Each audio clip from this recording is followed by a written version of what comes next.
धीरूभाई अंबानी एक आदमी जो हाई स्कूल की शिक्षा भी पूरी नहीं कर पाया। वो इतने गरीब परिवार से थे कि खर्चा चलाने के लिए उसे अपनी किशोरावस्था से ही नाश्ते की रेहड़ी लगाने से लेकर पेट्रोल पंप पर तेल भरने तक का काम करना पड़ा। ऐसे लड़के ने जब एक वृद्ध के तौर पर दुनिया को अलविदा कहा तो उसकी संपत्ति का मूल्य 62,000 करोड़ रुपए से भी ज्यादा था। अगर आप अब भी इस शख्सियत को नहीं पहचान पाए तो हम बात कर रहे हैं धीरूभाई अंबानी की।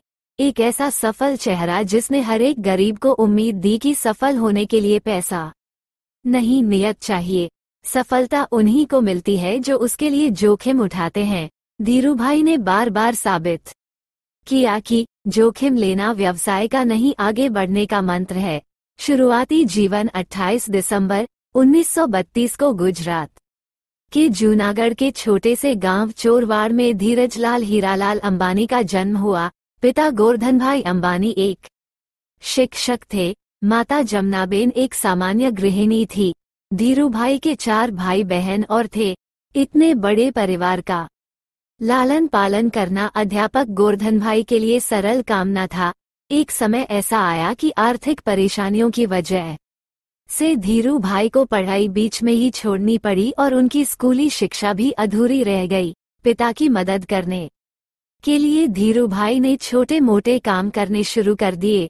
व्यावसायिक सफर की शुरुआत यह उदाहरण की हर एक सफलता के पीछे ढेरों असफलताएं छुपी हुई होती है। धीरूभाई अंबानी पर एकदम सटीक खरी उतरती हैं। पढ़ाई छोड़ने के बाद पहले पहल धीरूभाई ने फल और नाश्ता बेचने का काम शुरू किया, लेकिन कुछ खास फायदा नहीं हुआ। उन्होंने दिमाग लगाया और गांव के नजदीक स्थित धार्मिक पर्यटन स्थल गिरनार में पकोड़े बेचने का काम शुरू कर दिया। ये काम पूरी तरह आने वाले पर्यटकों पर निर्भर था, जो साल के कुछ समय तो अच्छा चलता था, बाकी समय इसमें कोई खास लाभ नहीं था। धीरूभाई ने इस काम को भी कुछ समय बाद बंद कर दिया। बिजनेस में मिली पहली 2 असफलताओं के बाद उनके पिता ने उन्हें नौकरी करने की सलाह दी। नौकरी के दौरान भी बिजनेस। धीरूभाई के बड़े भाई रमणीक भाई उन दिनों यमन में नौकरी किया करते थे। उनकी मदद से धीरूभाई को भी यमन जाने का मौका मिला। वहां उन्होंने शेल कंपनी के पेट्रोल पंप पर नौकरी की शुरुआत की और महज 2 साल में ही अपनी योग्यता की वजह से प्रबंधक के पद तक पहुंच गए।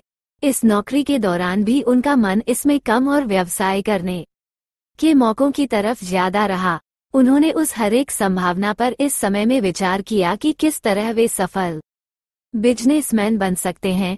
2 छोटी घटनाएं बिजनेस के प्रति उनके जुनून को बयां करती हैं। ये दोनों घटनाएं उस समय की है जब वे शेल कंपनी में अपनी सेवाएं दे रहे थे।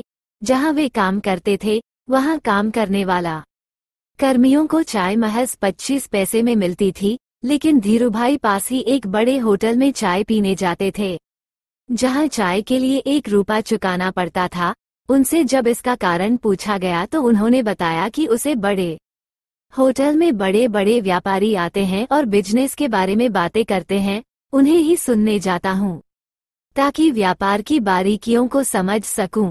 धीरूभाई ने अपने ही तरीके से बिजनेस मैनेजमेंट की शिक्षा ली, जिन्होंने आगे चलकर वॉर्टन और हार्वर्ड से पारंपरिक तरीके से डिग्री लेने वाले को नौकरी पर रखा। इसी तरह दूसरी घटना उनकी पारखी नज़र और अवसर भुनाने की क्षमता की ओर इशारा करती है। हुआ यूं कि उन दिनों में यमन में चांदी के सिक्कों का प्रचलन था। धीरूभाई को एहसास हुआ कि इन सिक्कों की चांदी का मूल्य सिक्कों के मूल्य से ज्यादा है और उन्होंने लंदन की एक कंपनी को इन सिक्कों को गलाकर आपूर्ति करनी शुरू कर दी। यमन की सरकार को जब तक इस बात का पता चलता वे मोटा मुनाफा कमा चुके थे। ये दोनों घटनाएं इशारा कर रही थी कि धीरूभाई अंबानी के पास एक सफल बिजनेसमैन बनने के सारे गुण हैं। चुनौतियां और सफलता। यमन में धीरूभाई का समय बीत रहा था कि वहां आजादी के लिए लड़ाई शुरू हो गई और ढेरों भारतीयों को यमन छोड़ना पड़ा। इस परेशानी के आलम में धीरूभाई को भी यमन छोड़ना पड़ा। ईश्वर ने एक सफल बिजनेसमैन बनाने के लिए परिस्थितियां गढ़नी शुरू कर दी। इस नौकरी के चले जाने के बाद उन्होंने नौकरी की जगह बिजनेस करने का निर्णय लिया, लेकिन व्यवसाय शुरू करने के लिए पैसों की जरूरत थी। धीरूभाई के पास निवेश के लिए बड़ी रकम नहीं थी, इसलिए उन्होंने अपने मामा त्रयंबकलाल दामानी के साथ मसालों और शक्कर के व्यापार की शुरुआत की। यहीं पर रिलायंस कमर्शियल कॉरपोरेशन की नींव पड़ी। इसके बाद रिलायंस ने सूत के कारोबार में प्रवेश किया। यहाँ भी सफलता ने धीरूभाई के कदम चूमे और जल्दी ही वे बॉम्बे सूत व्यापारी संघ के कर्ता धर्ता बन गए। ये बिजनेस जोखिमों से भरा हुआ था और उनके मामा को जोखिम पसंद नहीं था, इसलिए जल्दी ही दोनों के रास्ते अलग हो गए। इससे रिलायंस पर कोई खास फर्क नहीं पड़ा और 1966 में रिलायंस टेक्सटाइल्स अस्तित्व में आया। इसी साल रिलायंस ने अहमदाबाद के नरोदा में टेक्सटाइल मिल की स्थापना की। विमल की ब्रांडिंग इस तरह की गई कि जल्दी ही यह घर घर में पहचाना जाने लगा और विमल का कपड़ा बड़ा भारतीय नाम बन गया। विमल दरअसल उनके बड़े भाई रमणीक लाल के बेटे का नाम था। इन्हीं सब संघर्षों के बीच उनका विवाह कोकिलाबेन से हुआ, जिनसे उन्हें 2 बेटे मुकेश और अनिल तथा 2 बेटियां दीप्ति और नीना हुईं। उन्होंने इसके बाद कभी पीछे मुड़कर नहीं देखा और रिलायंस कपड़े के साथ ही पेट्रोलियम और दूरसंचार जैसी कंपनियों के साथ भारत की सबसे बड़ी कंपनी बन गई। इन सबके बीच धीरूभाई अंबानी पर सरकार की नीतियों को प्रभावित करने और नीतियों की कमियों से लाभ कमाने के आरोप भी लगते रहे। उनके और नुस्ली वाडिया के बीच होने वाले बिजनेस घमासान पर भी बहुत कुछ लिखा गया।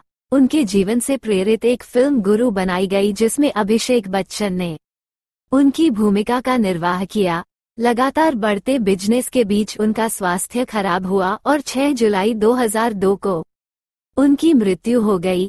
मृत्यु के बाद उनके काम को बड़े बेटे मुकेश अंबानी ने संभाला।